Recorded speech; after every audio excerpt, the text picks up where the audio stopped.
Hi guys, what is going on? Thanks for stopping by. Welcome to my channel where I focus on early game and mid game stuff mostly.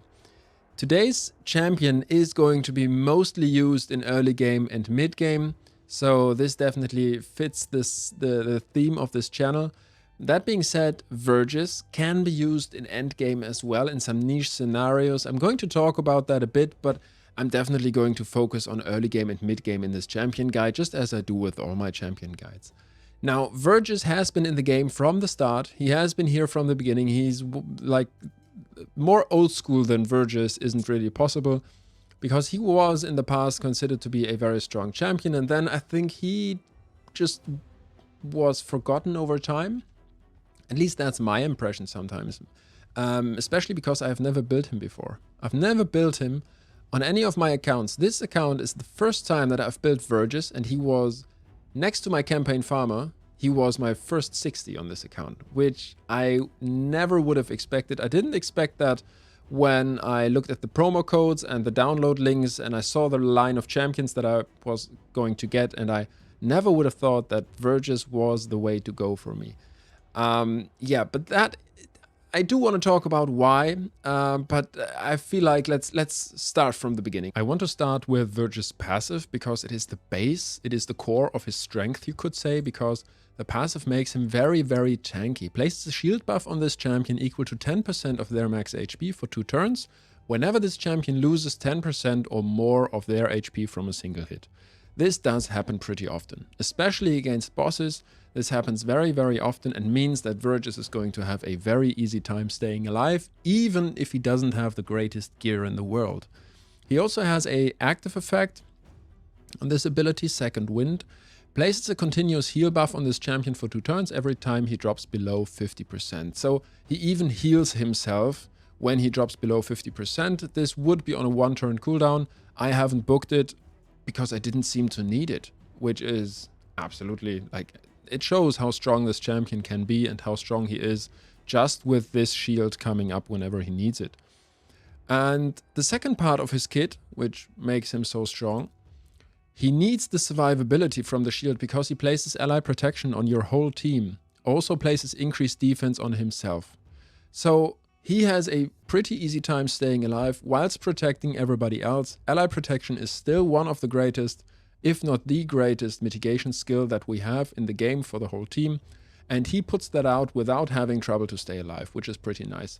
Now, that is kind of his weak spot as well, because when the ally protection wears off, then Vergis is really struggling to give you any kind of utility on your team, because his kit is mainly this ally protection. That being said, he can help you in many, many situations, even though he only has ally protection and stays alive at the same time. His A2 also gives us a bit of utility, places a continuous heal buff and a increased speed buff and a reflect damage buff on a target ally for 3 turns. Now, it's only on 1 ally, so it's not going to be great. And his A1 brings us just a tiny bit of more utility. It brings us a reflect damage buff on a random ally for 2 turns, 50% chance only. So Vergis is mostly going to be used as a general tank and as a champion that keeps your allies alive no matter the situation. That ally protection is useful almost everywhere that you're struggling to stay alive. Dragon, clan boss, ice golem especially, you take a lot of damage in ice golem. He doesn't do much damage, so that is very useful. And I found myself slotting him in whenever I needed a champion to keep my team alive. And he has done tons for me. He has really helped this account. Now, I realized that my account was very, very early. Very, very early game, and he especially helps you there, but he can even help you in mid game.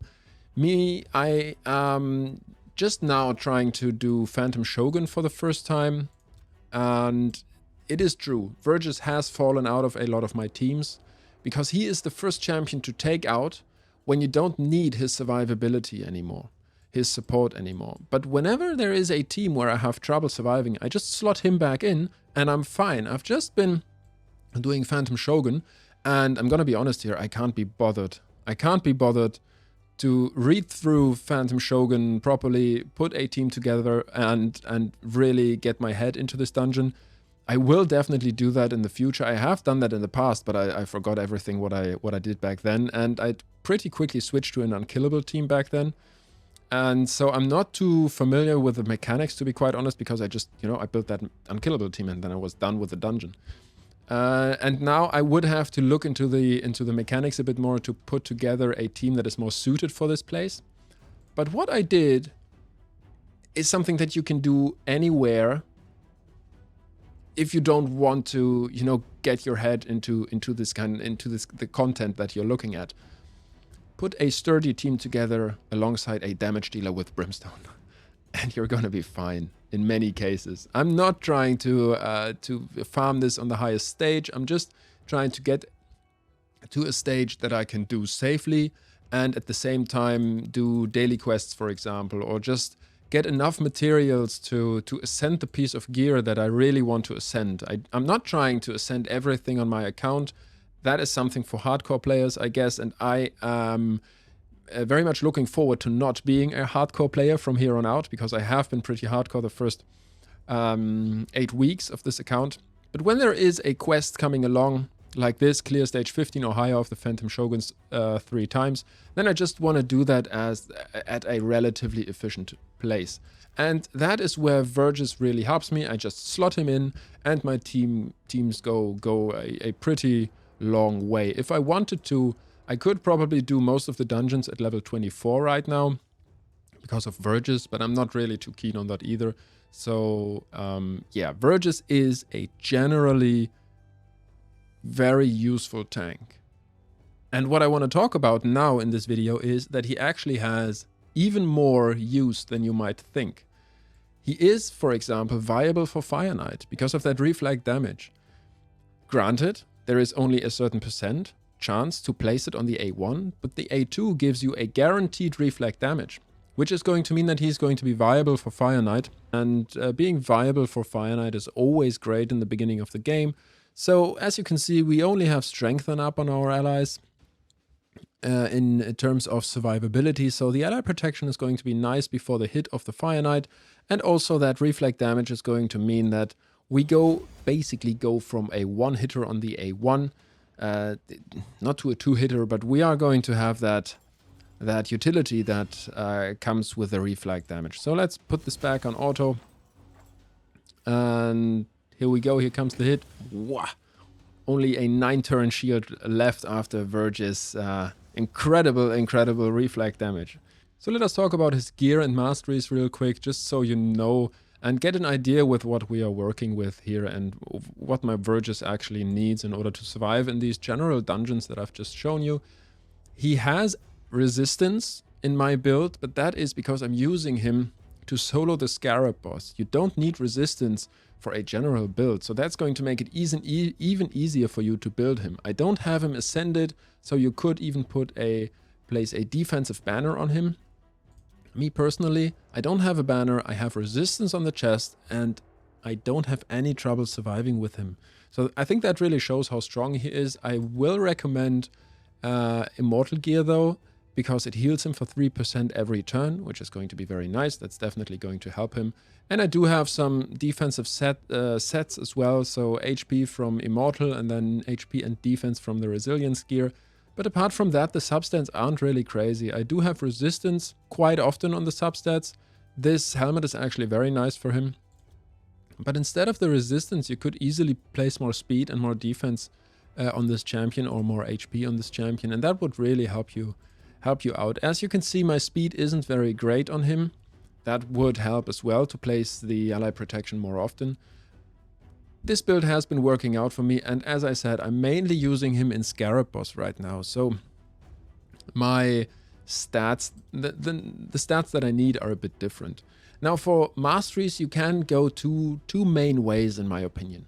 War Master is always a way to go. It's always a way to go. I mainly have War Master again for the Scarab boss to do a bit more damage on the Scarab boss. It actually more than doubles my damage as far as I saw the last time that I did it. The other great way to go, I think, is Bulwark. just because he has so little trouble surviving that you can take away even more damage from your allies. So decreases the damage of all allies by 5%. This is pretty great on him. And it would also mean that you could go into the support line as well. Like, let me just finish talking about defense. He gets reduced damage from specific enemies, so up to 6% damage reduction from specific enemies on the defense line. Then we get a increase in the amount of healing and the value of shield buffs this champion receives. We get less damage from AoEs, and I personally picked resistance here in Defiant, but you could go defense, which is going to make it even easier for you to build this guy. We don't need accuracy, so you can take HP on the support line. And then I think the most important things that I do want to call out are Shield Bearer, increased shields, which is going to help the shield value. Then increases the turn meter when buffs wear out. That's definitely going to be very, very helpful. You can reduce the cooldown of his ally protection. That means it's just going to be up a bit more. And then I think very important is lasting gifts as well. 30% chance to extend the duration of any buff cast by this champion, meaning that in 30% of the cases, the ally protection is going to be up all the time on your allies. So that is just going to mean that there is more protection and less downtime of that ally protection. So I think that's pretty great, and the masteries can really help Vergis to do even more for your team than he already does. He is also very cheap to build. You don't need many books for him, which is great in the beginning as well, even though later on you get a ton of epic books, so that's not going to be a problem. And then I just have, some defensive relic to get 900 more HP on him. And that's all you need for Vergis. That's all you need for Vergis. A very cheap champion that can give you a lot of utility. All right, so I think the last thing I do want to show you guys is going to be the Scarab boss. Let me just fast forward so that you don't need to see the whole fight.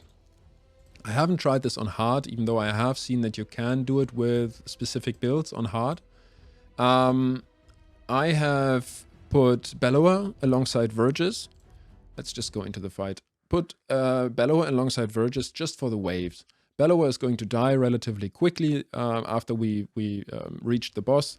But on this highest Scarab King stage on Doom Tower normal, this combination works out perfectly fine. Just a warning, I don't know how long, I didn't look at the time, at the final time when Vergis did this for me the last time that I've tried this, but it is going to be very long, like I think 40 minutes or so at least. But the great thing is my account is nowhere near stacked enough or nowhere near equipped enough with champions. I don't know if I can say that, but I don't have any champions that really help me in Scarab boss, and I wouldn't have been able to do normal Doom Tower without Vergis, and normal Doom Tower has given me so many resources, it's actually crazy. Alright, as soon as we get through the waves here, I think I will have to switch to manual. These duchesses are really, really annoying. But luckily our Bellower is doing some work. You can slot in any other damage dealer, but he's very nice because he has AoEs, And we are going to go to normal. And we do have to manually attack the Scarab King here, just because Vergis would otherwise place a continuous heal buff on the second champion, and the Scarab King would steal that, healing himself up. And also we don't want to heal a Bellower because, we just want him to die. Alright, now I thought I was going to skip, but I guess we are here at the Scarab King now, so I'm just going to leave this as one clip. Put it on auto and just let it run. And that's it. I think I ended up at something around 1,400 turns. The maximum is 1,500. So you do have to see how close you get to that, and if you stay below 1,500, because after that this run would fail. Just check at what your champion needs. I'm not quite sure about all the mechanics with which you can increase your damage, but as you can see, he definitely survives very well, no trouble whatsoever. I guess you could put a destroy set on him next to an immortal set to destroy the enemy max HP of the Scarab, but I don't know how effective that is, to be quite honest. You could also place a poison set, that would probably help. I think that might be easier, But there is a lot of videos out there that showcase Vergis against the Scarab King. I didn't want to try all of these. Yeah, time and private life sometimes comes in the way, you know. But it definitely, Vergis definitely can be used as your solo Scarab King champion, which is pretty amazing. And it's just something that I really wanted to showcase because, you know, great utility in the beginning. And then you might think, but is he 6-star worthy? Because in endgame he doesn't have a use case. Yeah, he does. Scarab King. Alright guys, I think that's it for the video. I'm going to end this run because I've already finished Doom Tower normal with this account. I really like Vergis these days. I really felt like he was lackluster in the past, and honestly, he is. He brings you ally protection and survivability, and that's kind of it. But still, I think he can help quite a few accounts, and in any case, he is going to be great in Cursed City, he is going to be great in Faction Wars, he is going to be great in Doom Tower Secret Rooms if he is needed in some of these. And so I think I definitely didn't regret taking him to 60. Look at your roster. You might not regret taking him to 60 as well, depending on your needs, depending on the Scarab King, and if you have a team for that. Just see if you might need him. I hope this video has helped you with that, and I hope it has been decently informative. I hope you have a great day, and I hope to see you on the next one. Until then.